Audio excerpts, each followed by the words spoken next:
Hello tout le monde, j'espère que vous allez tous très bien et on se retrouve aujourd'hui pour la quatrième ronde du tournoi fédéral 2023. On se retrouve le vendredi 19 mai, ronde de l'après-midi, après une défaite au bout d'un long combat de plus de 4 heures le matin. J'ai été manger quelque chose vite en vitesse avant de retourner au charbon. Et je vois que je suis à parier face à Andri Arquint, j'espère que je le prononce correctement, classé 1956. Mais je regarde un petit peu son tournoi, et en fait, il a fait pour l'instant un tournoi assez fou. Il a fait que des nuls, mais que des nuls contre des joueurs à plus de 2000. Et les joueurs qu'il annule, c'était la tête de série numéro 11, Igor Schlegel, la tête de série numéro 5, qui était l'un des favoris, si ce n'est le favori théorique pour devenir champion fédéral. Et le matin, il avait annulé Neil Stive, qui était deuxième de l'Open de la Broye. Donc, il n'a pas annulé n'importe qui. Je suis méfiant, j'ai les noirs. Je parle un petit peu avec Nils avant la partie. Je lui demande est-ce que tu penses qu'il joue bien? Est-ce que c'est toi qui avais mal joué le matin? Bon, il m'a dit qu'il avait assez mal joué l'ouverture et qu'il aurait pu gagner, mais qu'il n'avait pas réussi à trouver les clés et qu'il avait fini par faire nul. Bon, je reste méfiant quand même, hein. S'il a réussi à l'annuler, c'est que ça doit être un très bon joueur. Alors, on va juste devoir mettre un contexte au fur et à mesure de la partie, et vous comprendrez mon état d'esprit au fur et à mesure. Donc il est 15h30, début de la ronde, mon adversaire n'est pas encore arrivé, j'allume la pendule, je regarde un petit peu autour de moi, finalement au bout de 2-3 minutes, mon adversaire arrive, pose sa veste, note mon nom, la date, la ronde, et il ouvre avec cavalier F3. Petite surprise, j'ai pas pu me préparer face à lui, j'ai pas trouvé de partie dans la base de données. Donc je suis pas surpris, mais je suis pas forcément très heureux de voir une rétie sur l'échiquier. C'est pas quelque chose que j'ai révisé récemment. Mais ok, il faut savoir également jouer ce genre de position. Je joue D5. J'essaye de jouer un peu plus agressif. On m'avait déjà joué ça, c'était la toute première partie, mais d'ailleurs la toute première vidéo sur la chaîne. C'était face à un joueur classé 2200. Et j'avais fait un système avec cavalier F6, G6 ou G7, un système symétrique. J'avais pas trop aimé ça. J'avais l'impression, en fait, à chaque fois d'avoir un temps de retard, enfin, le fameux temps des blancs. Et il se passe un truc. Deux échiquiers à côté de moi, je vois les joueurs en train de discuter et ils se serrent la main. Je dis, qu'est-ce qui s'est passé à cet échiquier? Bon, je vais. Par la suite, j'ai été regarder et je vois, ils ont fait match nul. Ok, ils se sont arrangés nuls. Donc, les gars, ils ont joué 3 minutes et ils rentrent déjà à la maison. Bon, là, je me dis, bon, c'est un échiquier, ma foi, peut-être qu'ils se connaissaient. Bon. Retour à la partie, mon adversaire joue G3. Je décide de jouer C5, j'essaie vraiment d'avoir un setup très agressif. Il joue fou G2 et je joue E6. Et j'entends une proposition nulle à l'échiquier à côté. Où je regarde à côté, bon, j'ai un petit sourire en coin, je dis, mais est-ce qu'il va l'accepter? Et en plus de ça, c'est le joueur le moins faible qui a proposé nul au bout de 6-7 coups. Et finalement, cette nulle a été acceptée. Et d'un côté, je me dis, bon, c'est pas forcément le meilleur état d'esprit possible, mais bon. Mais d'un autre côté, je suis en train de me dire, mais eux, ils sont en train de faire des matchs nuls, ils sont en train de se reposer. Moi, j'ai joué longtemps déjà le matin. Si je joue longtemps le soir, j'espère pas trop cramer des cartouches si je dois jouer contre l'un d'entre eux le lendemain. Et là, ça commence à me trotter dans la tête. En plus de ça, mon adversaire, il va jouer D3. D'abord, il fait petit roc. Pardon, je joue cavalier C6 et maintenant, il me joue D3. Et quand il me joue ça, je me dis, ah ok, en plus, il va me jouer la King's Indian Attack, une variante très agressive. Je suis pas chaud à jouer ce genre de position. Et je commence gentiment à me dire dans ma tête, est-ce que toi aussi tu dois pas faire cette proposition nulle? Et puis, bah, faut jouer pour la nulle, parce que si tout le monde joue pour la nulle, bah, toi tu vas te cramer peut-être pour rien. Bon, je vais pas la proposer tout de suite, bien sûr. Je joue cavalier F6. Il joue cavalier D2. je fais fou E7. Alors tout ça, c'est théorique. Il joue E4, je fais petit roc, il joue tour E1. Et son idée, ça va être de pousser le pion en E5. Moi, je décide de jouer tour E8. Mon adversaire qui joue E5, c'est le coup logique, et cavalier D7. Et à nouveau, je regarde à ma gauche et je vois le troisième échiquier au loin, et à nouveau une proposition nulle acceptée très rapidement. Ouais, là, ça commence très sérieusement dans ma tête à cogiter. Là, ça fait même pas 20 minutes que la ronde a commencé. 3 joueurs avec également un point ennemi, donc des joueurs que je peux potentiellement affronter, qui prennent leur soirée. Je commence vraiment à me dire, ah, il va falloir que tu proposes nul, que tu fasses la même chose. On verra bien s'il accepte ou s'il accepte pas, mais ça commence à être dangereux cette histoire. Parce qu'il y a cet esprit aussi où je dois voir sur le long terme. Il continue dans l'idée de jouer cavalier F1. Pour l'instant, il se trompe pas dans l'ouverture. Un Nil, si tu regardes cette vidéo, je sais pas ce qu'il a fait contre toi, mais contre moi, il a bien su la théorie sur la King's Indian Attack. Moi, je continue, je fais dame C7, j'attaque le pion E5, il le défend avec fou F4. Je joue B5, je fais l'extension à l'aile dame qui est l'une des recommandations lorsqu'on se prend l'attaque, parce qu'on sait qu'on va se prendre l'attaque sur le roi, le plan c'est H4, c'est d'ailleurs le coup qui me joue. Il va normalement mettre son cavalier en H2, jouer H5, cavalier G4, et je me prends des thèmes d'attaque qui peuvent être assez délicats à défendre. Et en contrepartie, moi je dois faire la course de l'autre côté, donc je joue A5. Et encore, je vois un autre échiquier partir avec encore un match nul.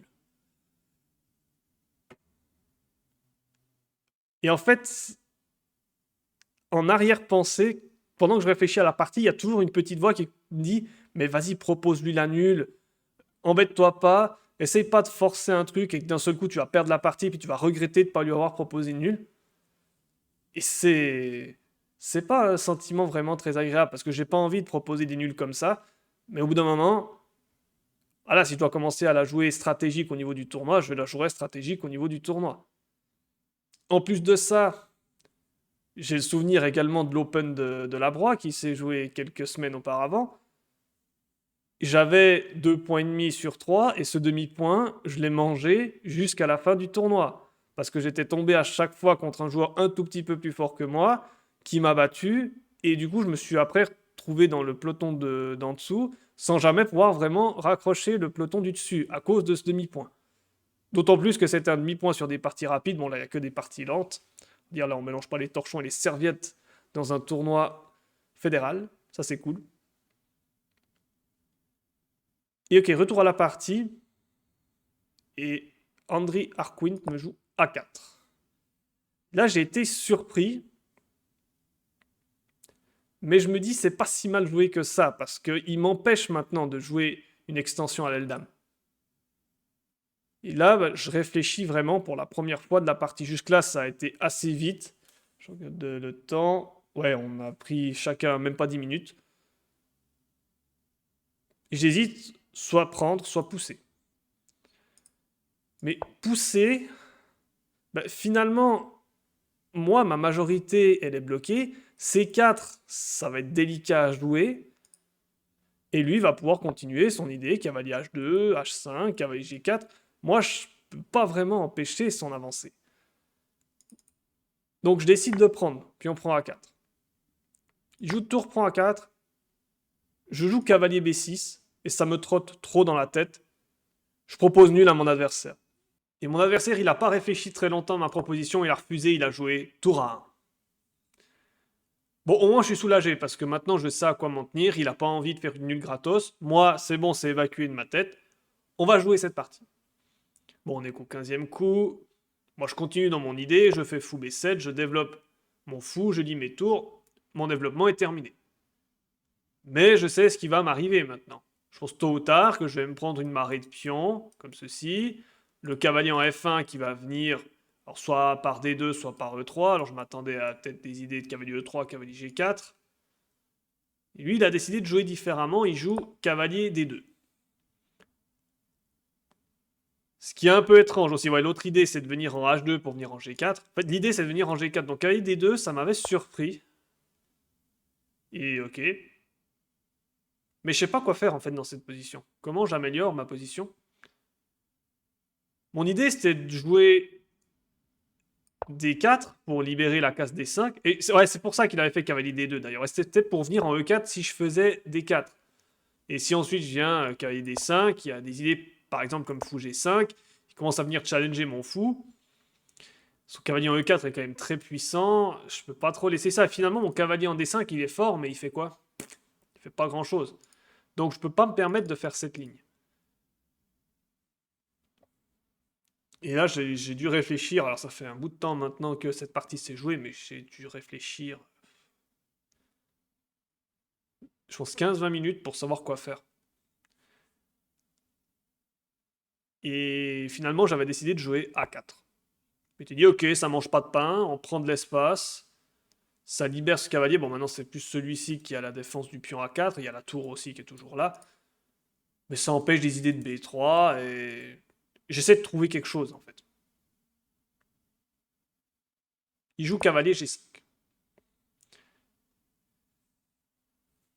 Ok, je comprends l'idée, il veut peut-être amener l'autre cavalier, et puis libérer le passage pour sa dame. C'est une manœuvre qui est assez classique également, de mettre le cavalier en G5, puis ensuite de revenir en H3.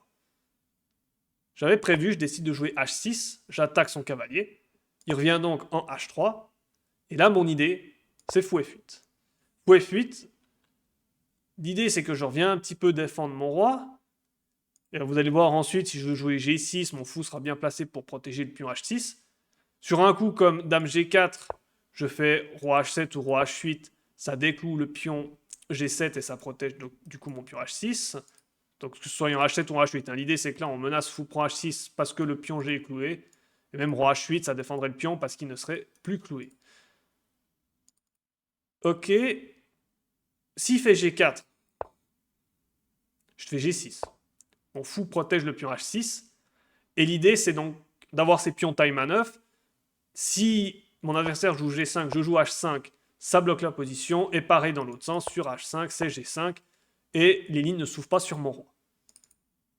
Du coup, il a été assez malin. Il s'est dit, je vais t'empêcher de jouer G6. Et il m'a joué le coup H5. Du coup, maintenant, G6 n'est plus possible. Enfin, c'est possible, mais il va prendre et les lignes vont s'ouvrir. Et il est en train de me dire, d'une manière X ou Y, tu peux pas empêcher G4 puis G5. Ça arrivera tôt ou tard. Et je vais prendre en H6 et ouvrir les lignes. Et je suis pas très très bien, honnêtement. En fait, je sais que je dois défendre. J'ai pas le choix et c'est pas le jeu que j'aime beaucoup. C'est pas le jeu que j'aime bien. Et à nouveau, qu'est-ce que je fais? Je sais pas trop quoi faire. Parce qu'à nouveau, améliorer sa position, oui, mais comment? Bon, je me dis ce cavalier en B6, il me sert pas à grand chose. Je décide de le replier, je fais cavalier D7. J'attaque du coup son pion E5 qui a attaqué 3 fois et défendu seulement 2 fois. Donc bien joué de sa part, il le défend avec cavalier F3. On est au 20e coup. Il lui reste 29 minutes. Et moi, il me reste 33 minutes au moment où je vais jouer un coup un peu inutile. J'ai joué Dame B6 dans cette position. En fait, dans ma tête, je m'étais dit, ok, je tente de jouer le contre-jeu sur l'aile Dame. Finalement, sur l'aile Roi, c'est lui qui joue. Moi, je vais jouer sur l'aile Dame. Et pendant que c'est à lui de réfléchir, je me dis, mais c'est nul en fait. Parce que je menace pas Dame prend B2. Sur un coup, n'importe lequel, Dame prend B2, il y a tour B1, je perds le fou. Donc en fait, je menace rien. Donc non seulement en fait, je vais me faire attaquer sur l'aile Roi, et j'ai rien sur l'aile Dame. C'est fantastique. Et du coup, lui, il s'est pas pris, et lui, il a bien compris aussi que j'attaque rien, donc lui, il envoie son attaque et il joue G4.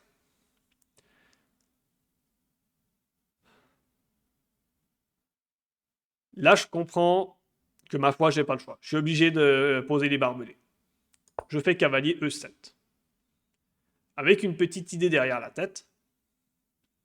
Alors, il peut essayer de s'organiser toujours, jouer cavalier H4 pour tenter une attaque, mais mes pions quand même blindent bien si le cavalier vient ici. Je sais pas, des idées, peut-être cavalier H4. Il aurait le temps, d'ailleurs, cavalier H4.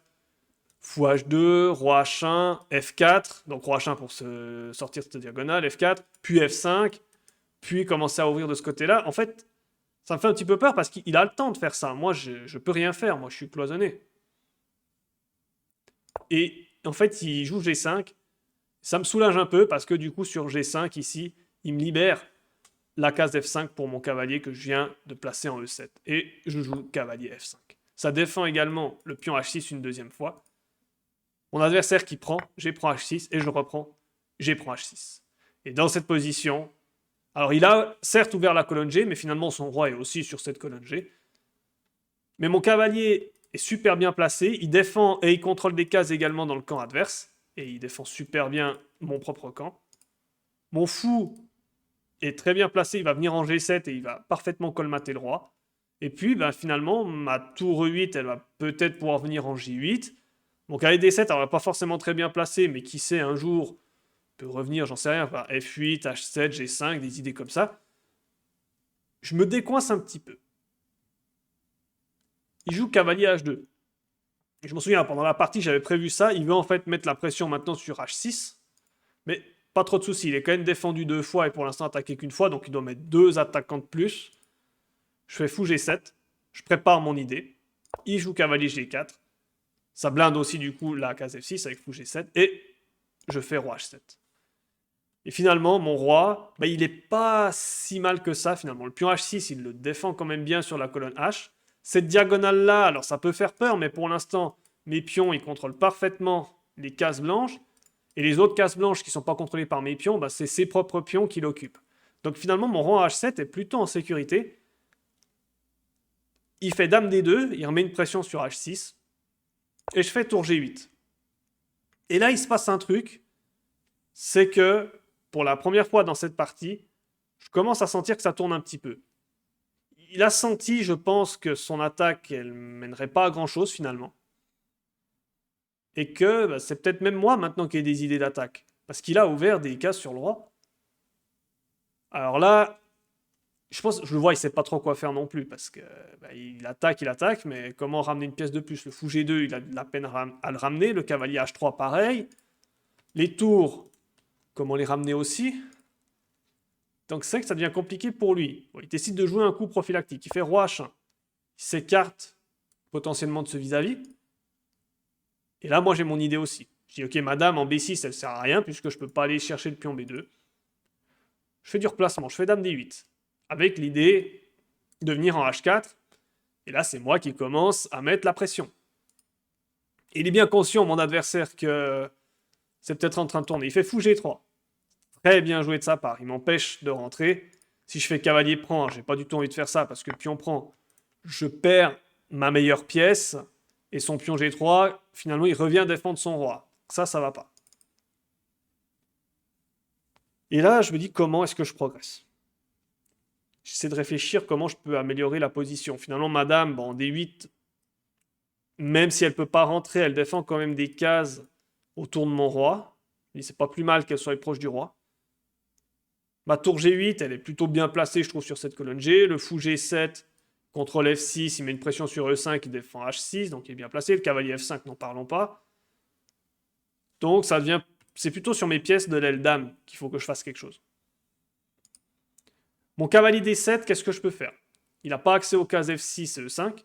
La case B6, ça ne sert absolument à rien. Et la case F8 ne sert absolument à rien non plus. Donc la pièce que j'aimerais bien replacer, c'est ma tour. Mais ma tour, pour l'instant, elle défend le pion A4.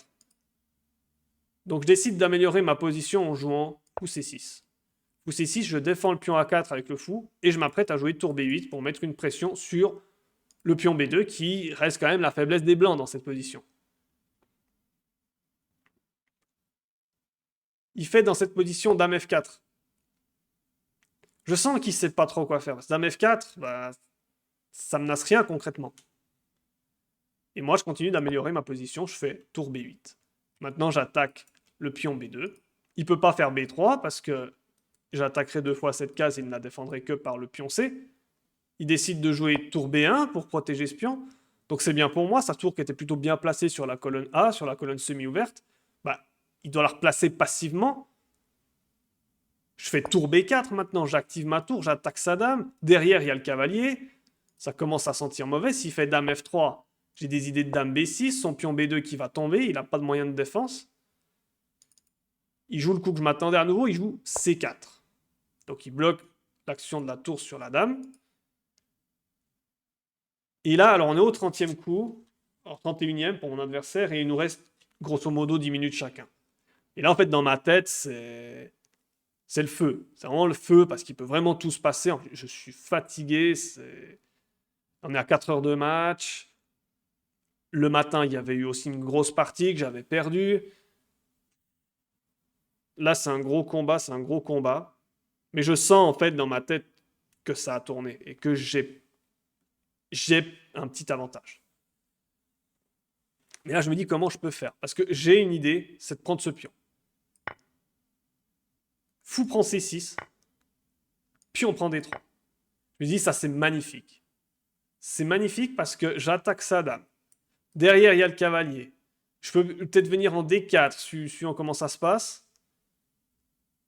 Mais malheureusement, je vois qu'il y a fou E4 dans cette position, qui est très embêtant. Bloque l'action sur la dame et sur le cavalier derrière. Il cloue mon cavalier F5 et je ne peux pas éviter fou prend F5. Donc ça ne me va pas. Mais j'ai essayé de voir, est-ce que C3 peut être une option? J'attaque sa dame. Vaut s'il fait dame F3, je peux soit C2, soit prendre B2, peut-être cavalier D4 également, mais à nouveau fou E4. Fou E4, c'est embêtant. Je regarde la prise. Fou prend F5, puis on prend F5, dame prend F5. Je dois écarter en H8, son cavalier qui peut venir en F4. Là, ça commence à être vraiment chaud. Déjà, il y a F7 qui peut tomber, cavalier G6 qui va arriver. Et j'ai rien à l'aile dame. Donc, j'essaie de regarder aussi, au lieu de prendre, d'avancer C2. Mais en fait, juste il écarte sa tour. Tour B1, il attaque le pion C2. Si je perds C2, je perds la partie, vu que j'ai une pièce de moins. Donc, je dois prendre B2. Et c'est la même ligne. Fou prend, pion prend, dame prend. Roi H8 et cavalier F4. Et finalement, j'ai pas le temps de trouver du contre-jeu. Je vais me faire attaquer le premier. Et en plus de ça, le cavalier D7 qui subit une pression, là, je dis j'ai trop de problèmes. Là, je ne peux pas perdre ce cavalier F5. J'ai pas le droit de perdre ce cavalier. Et là, je suis très content du coup que j'ai joué, parce que je me dis, bon, non, c'est quoi le problème? C'est qu'il peut gagner le fou C6. Bah défends-le, et je le défends avec fou A8. Ah, dans ma tête, à ce moment-là, je me suis dit, ah, c'est une super séquence là, que tu as fait. Si on revient 4 coups en arrière, là ici, j'ai fait fou C6, tour B8, tour B4 et fou A8. Le replacement de pièces pour arriver dans cette position-là, où d'un seul coup, il y a tout qu'à changer. En 4 coups, tout a changé. Si finalement, toutes mes pièces sont bien placées, pratiquement. Il y a juste mon cavalier D7 qui fait pas grand-chose. Mais ma tour B4, ma tour G8, enfin, toutes mes pièces font quelque chose d'utile. Ok, 800, maintenant, ma menace, c'est de prendre en C4. Et ensuite, je pourrais prendre le fou sur échec. Il fait roi H2 pour se sortir de cette diagonale. Ok, il faut que je trouve quelque chose à faire. J'ai pas pris en C4 parce que j'avais peur en fait d'idée encore une fois à base de fou E4. Je me dis, il peut peut-être aller ramasser le cavalier. Sur fou prend, peut-être juste pion prend, et en fait mon cavalier il doit dégager. Et si mon cavalier doit partir, ça commence à pas sentir très bon. Enfin, c'est ce que je me disais pendant la partie. Donc j'essaye encore d'améliorer un petit peu ma position. Et je me dis, bon, je peux toujours faire du pif-paf. J'attaque sur une aile. Enfin, je défends sur une aile, je peux attaquer sur une autre, j'attaque sur l'aile dame. Je fais dame E7 dans cette position. Alors, mon idée, c'était de laisser la dame du côté de l'aile roi, parce que s'il y a une attaque, la dame, c'est la pièce la plus propice à défendre. D'amener potentiellement l'autre tour pour attaquer le pion B, et pourquoi pas le cavalier B6 pour venir mettre encore une pression sur le pion C4. Alors, il ne peut pas prendre le pion, parce qu'il y a le clouage, avec la tour et la dame, donc il fait dame C1 pour se sortir du clouage. Je fais cavalier B6, j'attaque son pion. Il peut toujours pas prendre le pion parce que derrière, il y a le cavalier G4. Il joue cavalier F4. C'est très tendu, il nous reste plus que quelques secondes à la penduche. On doit jouer sur les 30 secondes tous les deux. Jouer sur les 30 secondes dans une position aussi compliquée, je vous jure, c'est pas facile. Et dans cette position, je le sais en plus de ça que je suis certainement un peu mieux. Voire même, alors je ne vais pas dire gagnant, mais beaucoup mieux. Je me dis, mais là, il va prendre le pion au prochain coup. Faut que je prenne cet avantage matériel. Je prends C4. Sur fou prend A8, je reprendrai tour prend, il n'y a pas de problème. Je capitalise sur mon pion de plus. Je vais voir ce que je peux faire par la suite. Mais là, en fait, j'ai oublié fou E4. Et en fait, quand tu me fais ça, je fais ah oui, il y a ça. Est-ce que c'est grave? Est-ce que c'est pas grave dans cette position? Il me reste 1 minute quand il joue son coup. Il me regarde dans les yeux et il me propose nul. Et c'est la proposition de nul que je redoutais parce que c'est le genre de nul. Alors, finalement, on a quand même bataillé pendant 5 heures maintenant. Je sais que je suis un peu mieux. Je suis épuisé. Hein. Je suis fatigué après cette journée, après ces 2 rondes. Je me dis, mais qu'est-ce qui se passe si je fais fou prend E4, sur fou prend E4, pion prend E4, mon cavalier est attaqué, je dois l'écarter, il peut peut-être y avoir du jeu. J'en sais rien, j'essaie de regarder si je mets le cavalier en D4, qu'est-ce qui se passe? Ouais, ok, je menace cavalier F3, mais il fait juste 3G2 peut-être. Ou je sais pas, dame C3. Je savais plus trop en fait. J'essayais de calculer pas mal de trucs vite, mais c'était assez brouillon. Stratégiquement, je savais pas où est-ce que j'en étais. Il me reste 30 secondes.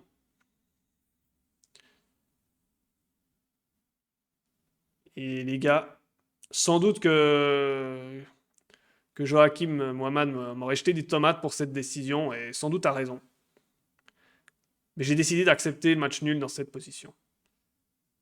Alors que je sais sans doute que je suis un peu mieux, voire beaucoup mieux.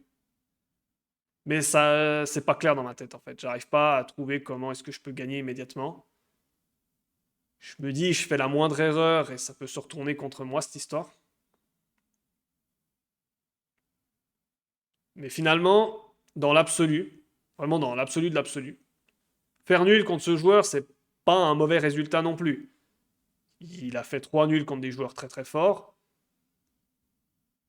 Il a aussi 2000, parce qu'il a 19,56 points national, donc à peu près le même nombre de points que moi. En termes de points feed, il a 2000. Donc faire une nulle contre ce joueur, c'est quand même déjà un bon résultat en soi.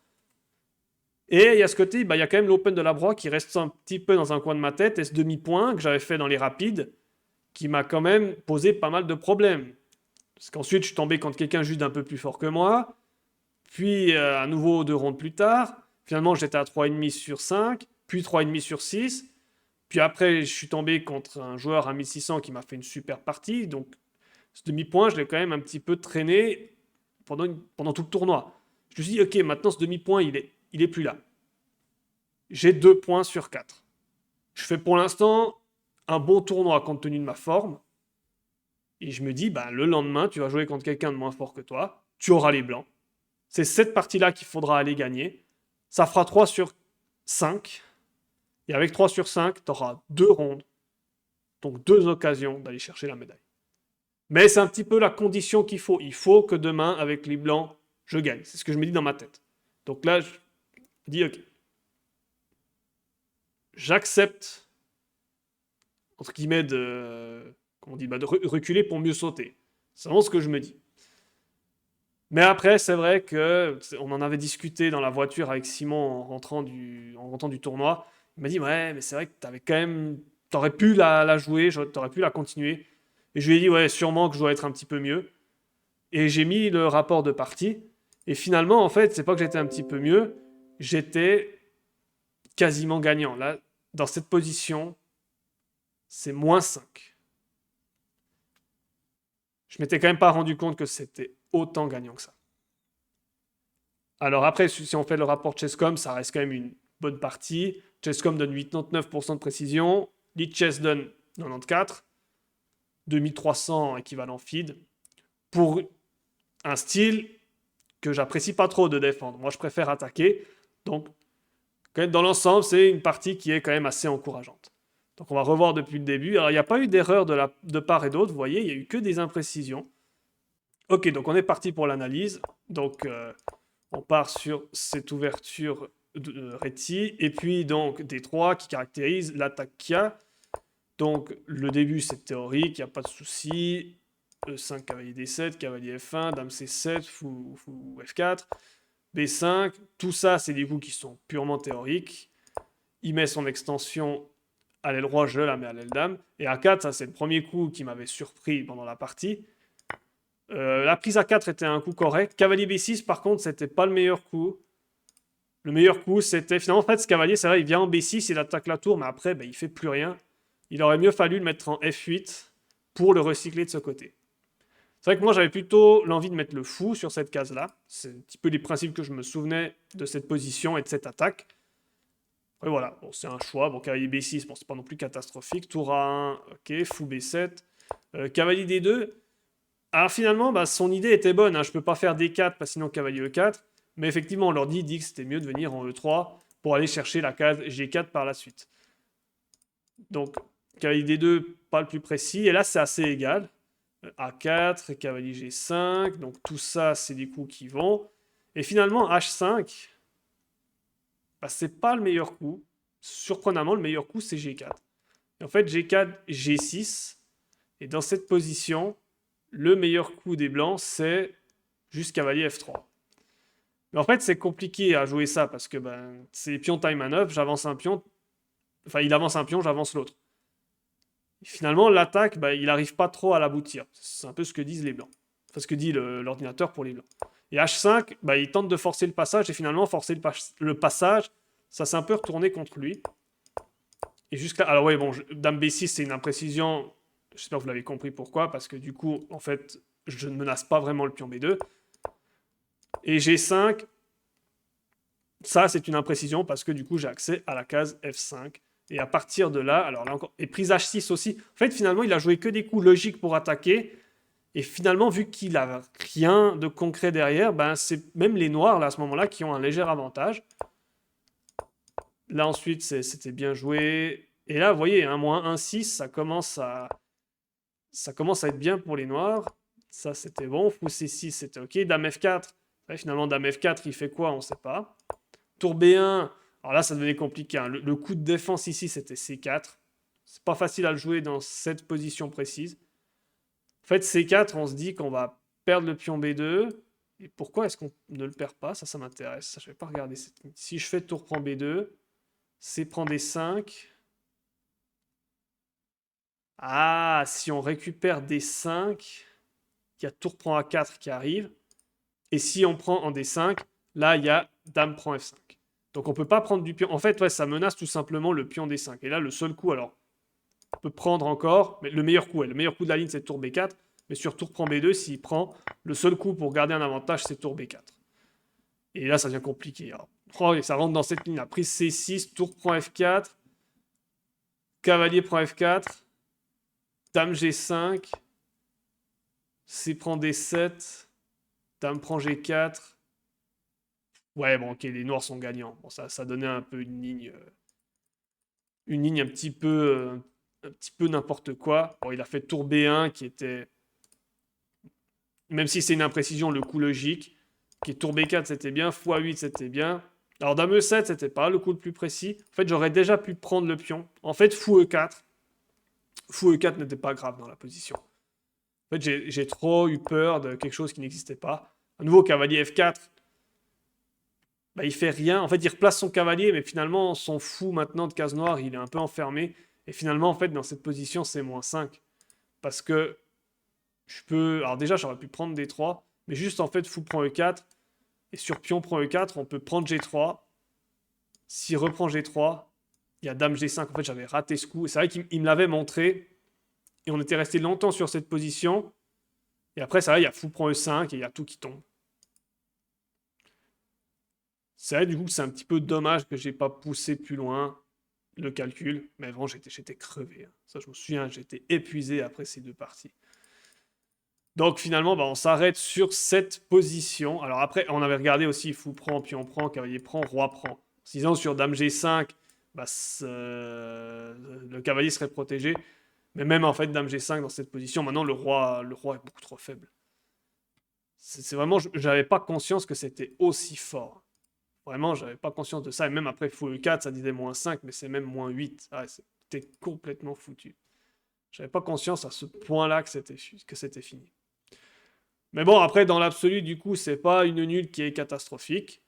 Ça reste quand même une nulle contre un joueur qui fait un bon début de tournoi également. Et comme je l'ai expliqué, c'est lors de la 5e ronde de ce tournoi qu'il faudra serrer les boulons et qu'il faudra aller gagner la partie. Je vous dis à très bientôt pour la suite de ce tournoi. Ciao, ciao à tous.